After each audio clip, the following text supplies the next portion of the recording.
What is on-page SEO and off-page SEO?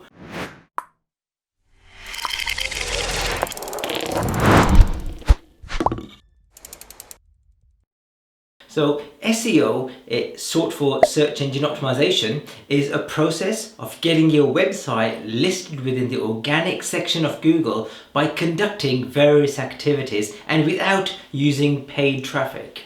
So why would you want to invest your time, energy and money into SEO in the first place? Well, for starters, you don't need to pay each time somebody visits your website.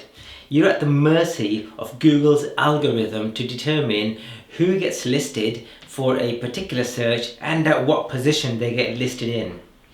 SEO is an inbound strategy, i.e. people who are looking for your products or services, as opposed to an outbound strategy whereby you're trying to reach out to people in order to promote your website. So you can get clicks to your website using more precise keywords, otherwise known as long tail keywords.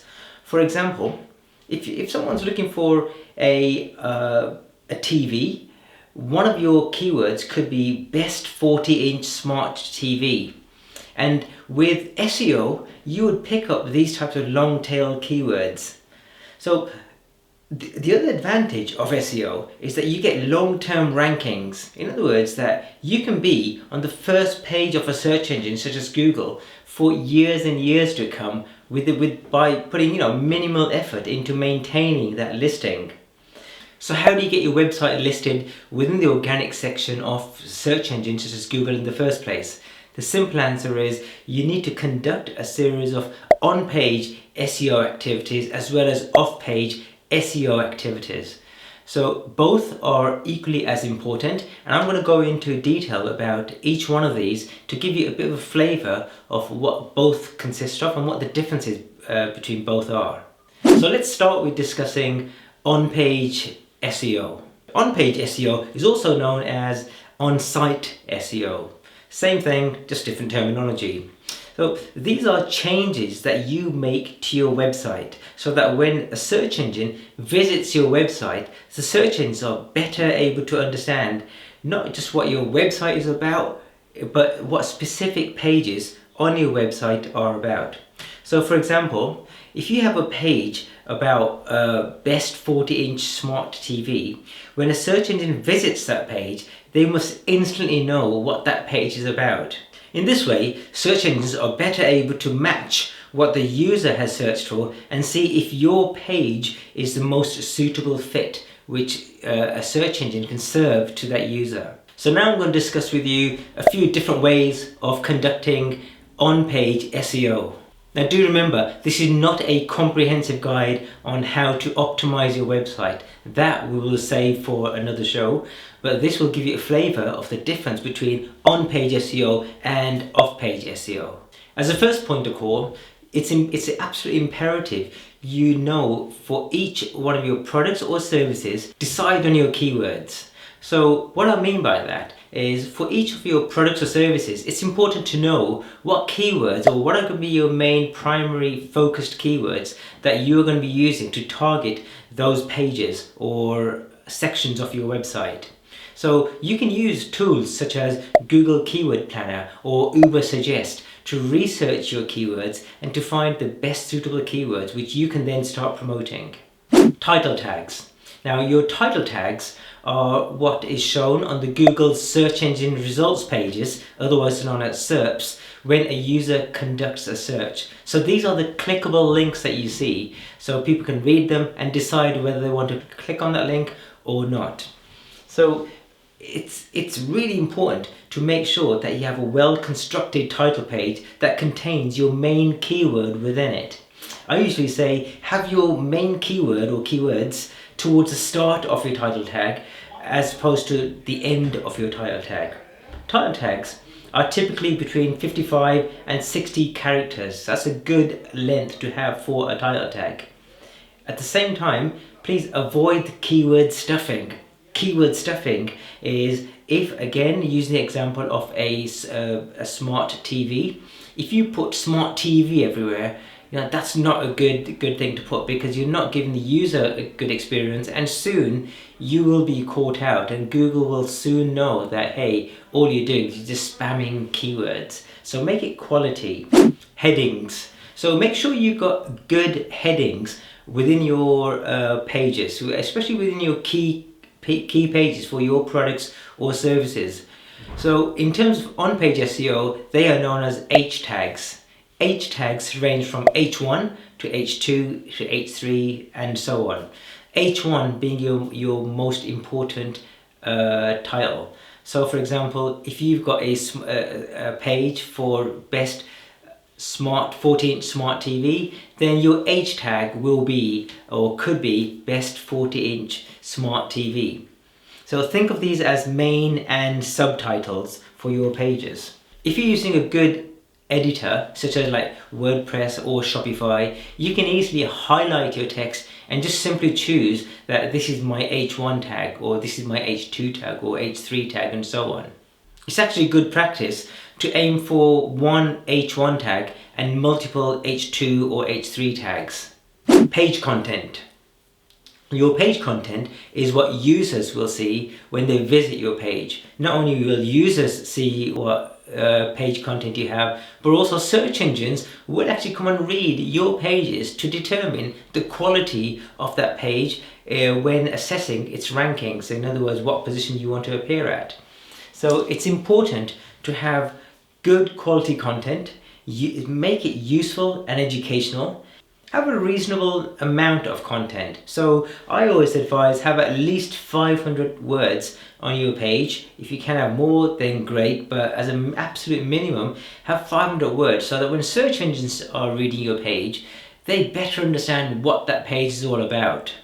Use keywords. So whatever your main keywords are, make sure that your most important keywords are at the top of your content, or towards the top of your content. And finally, make sure your content is unique. Don't just go to another website and copy your content, because you will get caught out. Images. So with images, again, this is something that search engines will read, and they will be able to understand what your image is about. Now, it's important to use something called alt tags within your images.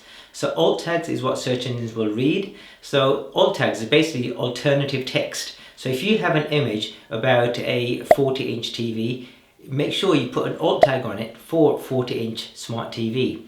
So then even if a user has disabled his images for faster load times, they will still be able to read that what the image was supposed to be in the first place. Other types of things to take into account for on-page optimization are things like duplicate content. So make sure every single content within your website page are unique. And this starts from your title tag to meta descriptions to the actual page content itself. Optimize your URL structure. So then, if possible, put some of your main keywords within your URL itself. And this again is helping Google to better understand what your pages are about. Meta descriptions. Ensure every page has a good, well-written meta description. So your meta description is not a ranking factor within Google, but it will certainly help to determine whether the user clicks on your ad, clicks on your listing or not. Now, speaking of meta description, just take note that if you use a meta description, it does not mean to say that Google will use it or any other search engine will use it. It will just help to influence what they use and whether they use it or not, or even if they use parts of your meta description. So that's a summary about on-page optimization.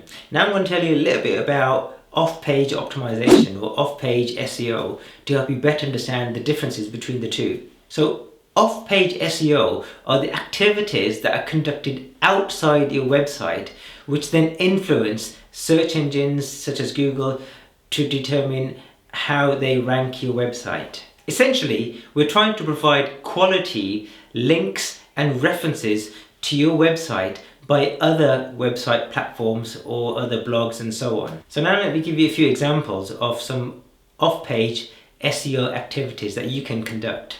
Guest posting.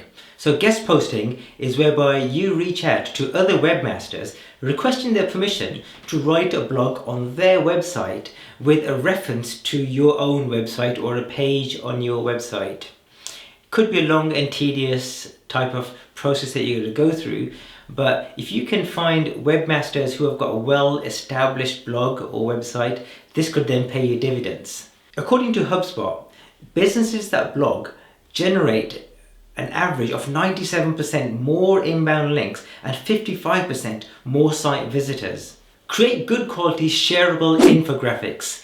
Now this is a brilliant way for the lifetime of your infographic to be continually shared by people who find it of use. As a result of that, you're constantly getting inbound links to your website or references back to your website again, because you've created an infographic which people are finding useful, and they're finding it useful to share on other platforms as well, or to other users. Take advantage of broken links. So a lot of websites have broken links. They might have blogs which might point to a website or a page which no longer exists. So use processes to find these broken links, then approach the webmasters and say, hey, you've got a blog there and it's got a link on it, but the link is dead, it's not going in, it's a broken link. Do you mind if I redirect that link to my website instead? So what you'll find is that webmasters will be open to this because it's making the quality of their blog a lot better, because they're not having links on their blog which are pointing to broken links. But one word of caution, just make sure that you're constantly approaching quality and relevant blogs. So don't just go to anyone. I'd rather you have a few good inbound quality relevant links than lots of links which are of no value, or they're not within your industry sector, because they're not going to benefit you. Social media. So every time you write a good piece of content, or you've got a good page on your website, discuss it on social media. Keep active on social media, because even though your posts may not require links from your post to your website or page itself, your bio page or your contact details will have your link to your website. So indirectly you will be benefiting from this, and you are sending signals to platforms such as Google of people who are going from your social media to your content, and Google is looking at all this to see what type of visitors you're getting and how long they are staying on your website and so on, what the bounce rate is. There's so many metrics it uses to determine the quality of the links that you're getting. So stay active on social media and promote your blogs, your content on your services constantly. If you're thinking about what type of content to write for your social media, then use tools such as BuzzSumo. So with BuzzSumo, you can see what are the trending topics that have a lot of engagement, or what are the most commonly searched for or produced content. And you can use that to your advantage by modeling that and producing more content for your own platforms. So here's the conclusion. What is the most important, on-page SEO or off-page SEO? The short answer is both.